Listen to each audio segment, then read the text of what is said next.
ओम।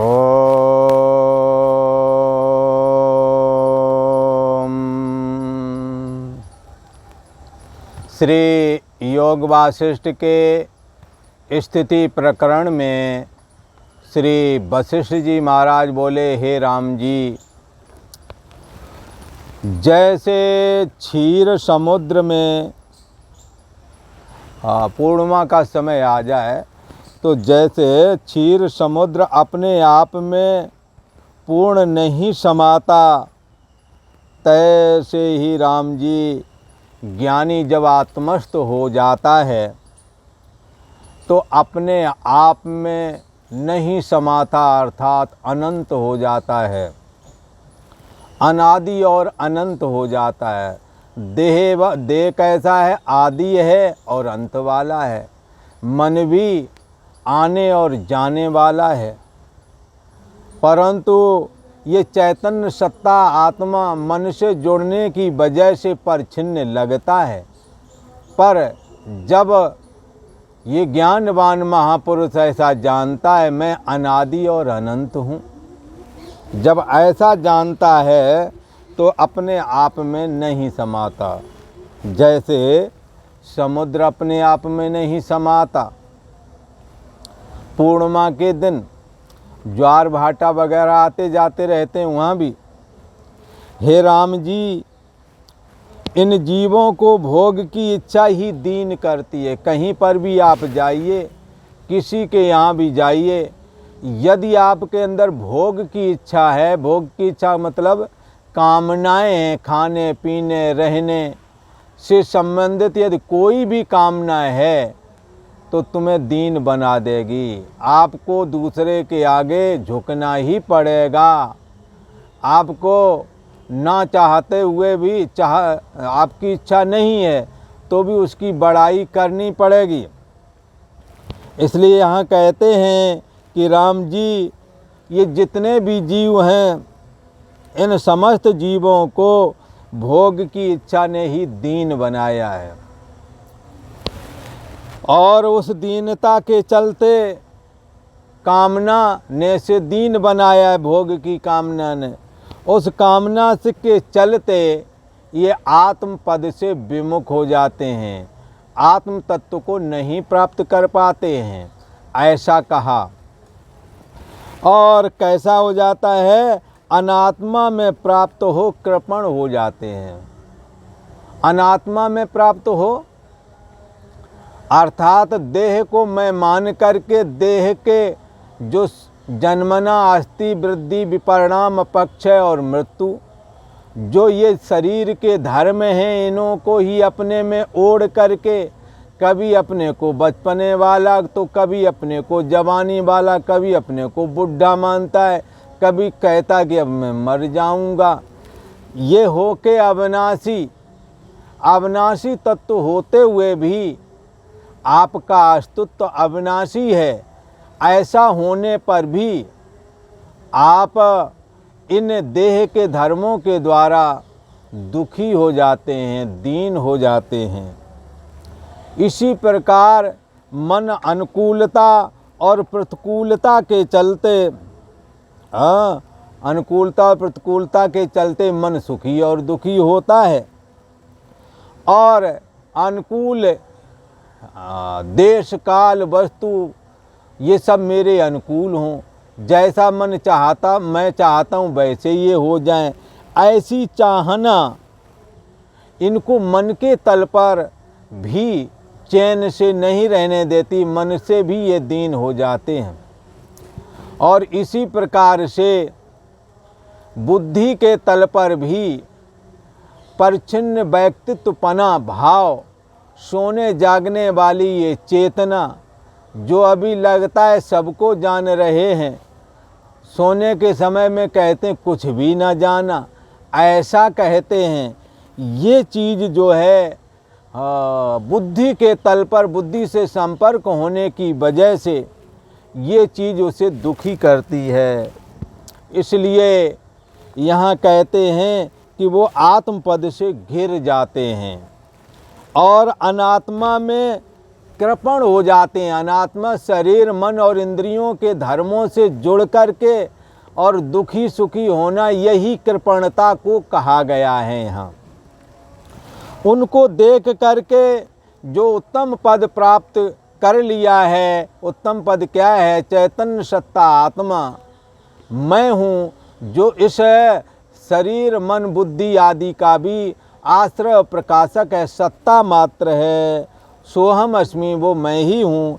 ऐसा करके उत्तम पद में जो स्थित हो गया है, वो जब इन अज्ञानी जीवों को शरीर के तल पर, मन के तल पर, प्राणों के तल पर, बुद्धि के तल पर इनके धर्मों से कुंठित हुआ देख और सुखी दुखी हुआ देख करके हंसते हैं और सोचते हैं कि मैं उस अनामय और उस परम पद को प्राप्त हुआ हूँ, जहाँ किसी प्रकार का कोई हर्ष और शोक नहीं रह जाता है। जैसे कोई दीनता उन्हों की चली जाती है जो आत्म पद में स्थित हो गए हैं, परंतु जो शरीर में मैं बुद्धि बनाए हुए हैं, मन इंद्रियां प्राण आदि से जुड़े हुए हैं, वो पल पल पर दीन होते हैं। शरीर में बदलाव आते हैं, मन में बदलाव आते हैं, इसलिए शरीर और मन की चॉइस भी अलग अलग होती है। ज्ञान भी क्षण क्षण बदलता रहता है। बचपन अवस्था वाला, बाल्यावस्था वाला ज्ञान अलग है, जवानी वाला अलग है। इस तरह से ज्ञान भी ये अलग अलग ही हुआ करते हैं। इसलिए कहते हैं ये मिथ्या दीन भाव को प्राप्त हो जाते हैं अज्ञानी जीव। जैसे कोई स्वामी हो करके और स्त्री के बस हो जावे और स्त्री स्वामी की नाई हो जावे, तो उसको देख के कई लोग हंसते हैं। तैसे ही ज्ञानवान लोग तृष्णा वाले को दीन दुखी देख करके हंसते हैं कि ये अपने स्वरूप का चिंतन नहीं करता है, इसकी गठरी लाल है, गांठ खोल देखत नहीं, याबिद भया बिहाल। साक्षी आत्मा इसका सर्वधि साक्षीभूत है, आनंद स्वरूप है, जिसमें संसार का लेस नहीं, जिसमें सुख दुख का लेस नहीं, जो सत्तात्मक है, जिसका कभी अभाव नहीं होता है। अविनाशी वा अरे अयम आत्मा, ये आत्मा अविनाशी है। ऐसा होने पर भी देह से जुड़ कर के नाशवान होके अविनाशी जन्मा मरा है। तो देख करके तृष्णा वाले को ये ज्ञानवान हंसता है। चंचल मन ही परम सिद्धांत सुख से जीवों को गिराता है। कौन गिराता है? मनयो मनुष्याणाम कारणम बंध मोक्षयो। मन ही गिराता है, मन ही उठाता है। बंधन भी मन ही करता है और बंधन से छुड़वाता भी मन ही है।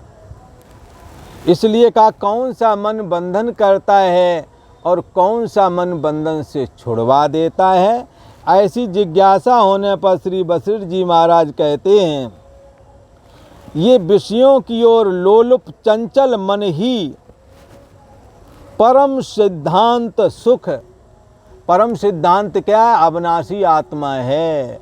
शरीर के मरने पर भी जो तत्व नहीं मरता है, ज्ञान स्वरूप है, जिसकी अभिव्यक्ति है और जानना पना करके आपके हमारे सबके अंदर अभिव्यक्ति हो रही है, पहचानने भर की देर है।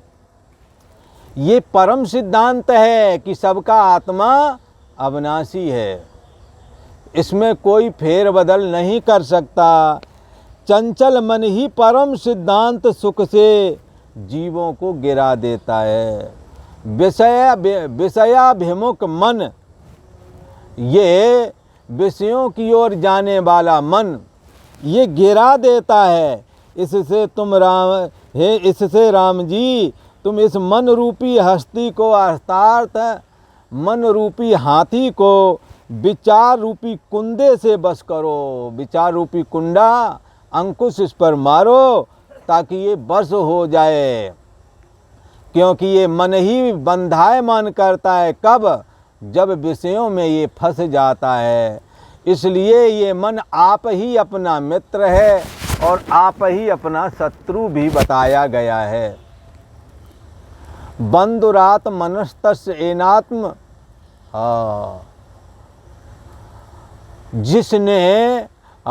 जिसने अपने मन को जीत लिया है, विषयों में नहीं जाने देता है, उनका मन तो बंधु की तरह, भाई की तरह, सुहृद की तरह काम करता है। परंतु जिसका मन विषय लोलुपता में फंसा हुआ है, शत्रुवत वर्तित, ये शत्रु के समान ही बर्ताव करता है वो मन। जैसे शत्रु मिलकर के घात करता है, ऐसे ये मन भी मिला रहता है और गलत काम करवाते रहता है। इसलिए फिर वो ऐसा मन बंधन करवा देता है, पुनरप जन्म पुनरप मरणम में फंसा देता है। इससे राम जी मन रूपी हाथी को विचार रूपी कुंदे से बस करो, तब सिद्धांत पद जो आत्मा है उसमें प्राप्ति, उसमें स्थिति लाभ, उसकी प्राप्ति हो जाएगी। हे राम जी, जिसका मन विषयों की ओर धावता है, वह संसार रूपी विष का बीज होता है। जो संसार की ओर मन दौड़ता है वो संसार का विष बीज है। इस बीज के द्वारा पुनरप जन्म पुनरप मरणम में ये मन फंस जाता है। इसीलिए कहा, इससे हे राम जी प्रथम इस मन का ताड़न करो। ताड़न का मतलब है डांट के रखो, आंख दिखा के रखो, सावधानी पूर्वक। ताड़न के अधिकारी कौन से? जो मन विषयों की ओर जा रहे हैं वो ताड़न के अधिकारी। ताड़न का मतलब है होश पूर्वक उस पर नज़र रखना। जैसे बच्चे हैं, बच्चों को पीटना ना चाहिए, ताड़ना मतलब आंख दिखाकर एक अनुशासन जैसा दिखाना। जो बच्चे पिटाई खाते रहते हैं वो आपस में चर्चा करते हैं, यार तेरा पापा तो बहुत मारता है, पर आज स्कूल में यदि मार पड़ गई तो मैं कैसे मार खाऊंगा, तू तो खा लेगा। इस तरह से पहले बोला करते थे। अब तो स्कूलों में मारपीट नहीं होती, खैर पहले मास्टर लोग पीटा करते थे। तो ये पीटना, तो कई कुटाइल लड़के जो होते थे वो हाथ ऐसे मजबूत हो जाते तो खूब डंडे खा लेते थे, तो भी अपने उल्टे काम नहीं छोड़ते थे। परंतु कोई अध्यापक मारते नहीं थे, केवल उन पर नज़र रखते थे, असावधानी नहीं होने देना और गंभीर रहना, और बच्चों को उन्हें डांटने से ही उनका काम चल जाता था, उन्हें डंडा उठाने की ज़रूरत नहीं। ऐसे ही स्त्रियों पर भी हाथ उठाना वर्जित है, हिंसा तो अति वर्जित है। स्त्री हिंसा बहुत बड़ा पाप है। स्त्रियों को भी एक अनुशासन, एक गंभीरता पूर्वक रहना और सच्चाई के रास्ते में स्वयं चलना और लोलुपता से अपने को बचाए रखना। तो इस तरह से जब आप गंभीर होवेंगे, आपको मारने पीटने की ज़रूरत नहीं, आपका अनुशासन माना जाएगा। इसी प्रकार जो पिता गंभीर नहीं है, वो अपने बच्चों को कभी हंसी टटोली में उनके साथ ही लग जाएंगे, कभी कुछ करेंगे, कभी कुछ करेंगे। तो उनका गंभीर स्वभाव न रहने की वजह से और उन बच्चों को पीटने के बाद में भी वो सुधरते नहीं, कई ऐसे भी हैं। तो क्या है, ऐसे ही मन को यदि तुम बिल्कुल कुछ करना चाहो तो ऐसा तुम कर नहीं सकते, और ज़्यादा ही तुम यदि मन पर थोपोगे, नहीं ऐसा नहीं, हाँ ये मन विषयों में जाता, अब हम देखेंगे ही नहीं विषयों की ओर। एक खीर खाने का जी करता था तो बोले अब नहीं खाएंगे, नहीं खाओगे तो और बढ़ेगी इच्छा। तो क्या है, भूख है वो तो आवश्यकता है, तो जो अनुकूल नहीं है उसको मत खाओ। तो क्या है कि बस में करने के जो शास्त्र ने उपाय बताए उसके अनुसार ताड़ना करो। जो बुद्धि होए परम सयानी, तिन तन चितय न अनहित जानी। इंद्रिय द्वार झरोखा नाना, तहता कर बैठे सुर थाना, आवत देखत बया विषय बयारी, ते हट दें कपाट उघारी। इंद्रिय सुरन न ज्ञान सुहाई, विषय भोग पर प्रीत सदाही। जब मन ये इंद्रिय के झरोकों से होकर निकल कर विषयों की ओर जाए, तो जो विचारवान बुद्धि वाला आदमी है वो मन से कहता उधर मत जाओ, वहाँ जाने से हानि ही हानि है। आज तक किसी ने इन विषयों से फायदा नहीं उठाया है। धर्म विरुद्ध, कुल रीत विरुद्ध, परिवार और पूर्वजों की इच्छा के विरुद्ध जाकर के तुम कैसे सुखी हो सकते हो? बुद्धि सयानी हो, तिन तन चितय न अनहित जानी। उससे हमारा अहित हो जाएगा ऐसा समझ करके मन को लौटा लेते हैं, गंभीरता पूर्वक विचार करके, और भोजन छोड़ देंगे, ऐसा करेंगे वैसा करेंगे।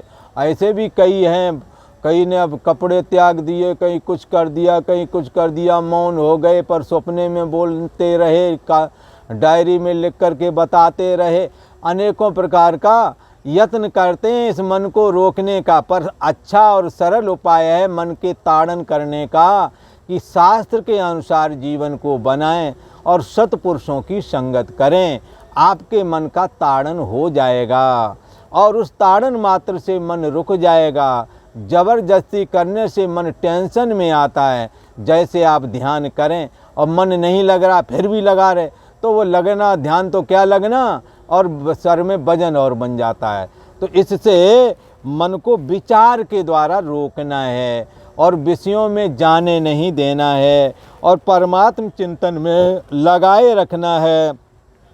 इसीलिए कहा है राम जी, जिसका मन विषयों की ओर दौड़ता है वह संसार रूपी विष का बीज होता है। इससे प्रथम इस मन का ताड़न करो विचार के द्वारा, तब शांति को प्राप्त होवोगे। और आज इतना ही।